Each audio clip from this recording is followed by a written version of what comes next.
कुढ़न का इलाज। एक साहब की पत्नी अपनी नौकरानी पर बरस रही थी कि उसने ऐसा नहीं किया वैसा नहीं किया।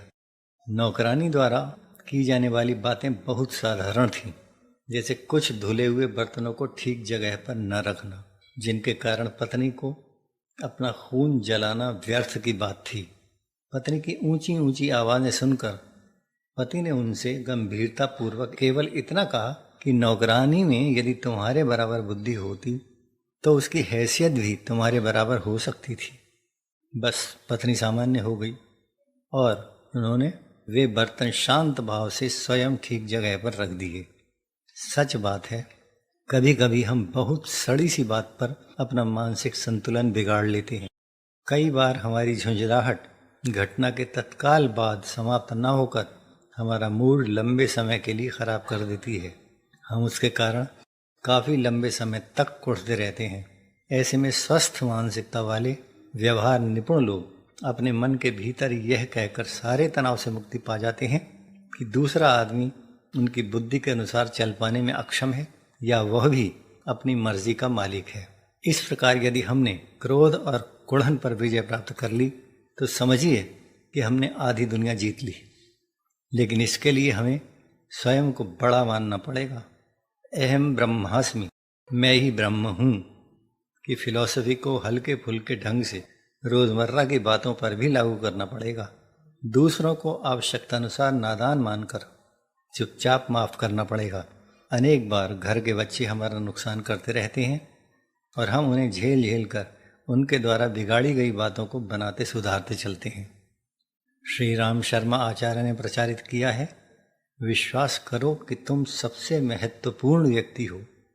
अब यदि आपको एक नौकरानी या बच्चा या दोस्त या सहकर्मी छोटी सी गलत बात पर विचलित कर देता है तो आप अपने को महत्वपूर्ण व्यक्ति कैसे बना पाएंगे? आप बड़े तभी बन सकेंगे जब आप दूसरों की नादानियों से खुद नादान नहीं बन जाएंगे और अपनी मानसिक हानि नहीं होने देंगे।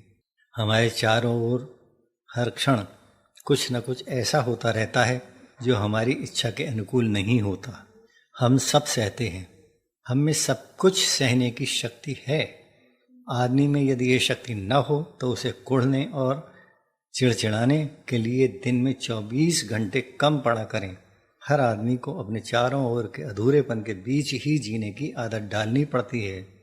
पूर्णता की चाह भर होती है, उसकी प्राप्ति कभी नहीं होती। इसलिए दुनिया के हर व्यक्ति के साथ अपने संबंधों के मामले में, उसकी अपेक्षाओं के मामले में काफ़ी बड़ा मार्जिन रखना ज़रूरी है। केवल हम ही स्वाधीन रहना पसंद नहीं करते, सभी लोग स्वाधीनता चाहते हैं, ज़्यादा बुद्धि वाले भी और कम बुद्धि वाले भी। यदि दूसरों के लिए, खासकर अपने से छोटों के लिए, हमने अपने मन में अपेक्षित उदारता रख ली है तो जितना सुख दूसरों को हमसे मिलेगा उससे कम हमें नहीं मिलेगा, क्योंकि यह उदारता आदमी के मन में कुढ़न और चिड़चिड़ाहट के बीजों को उगने की छूट नहीं देती। डॉक्टर रमेश चंद्र मेहरोत्रा की पुस्तक सफलता के रहस्य का ऑडियो रूपांतरण अरपा रेडियो के लिए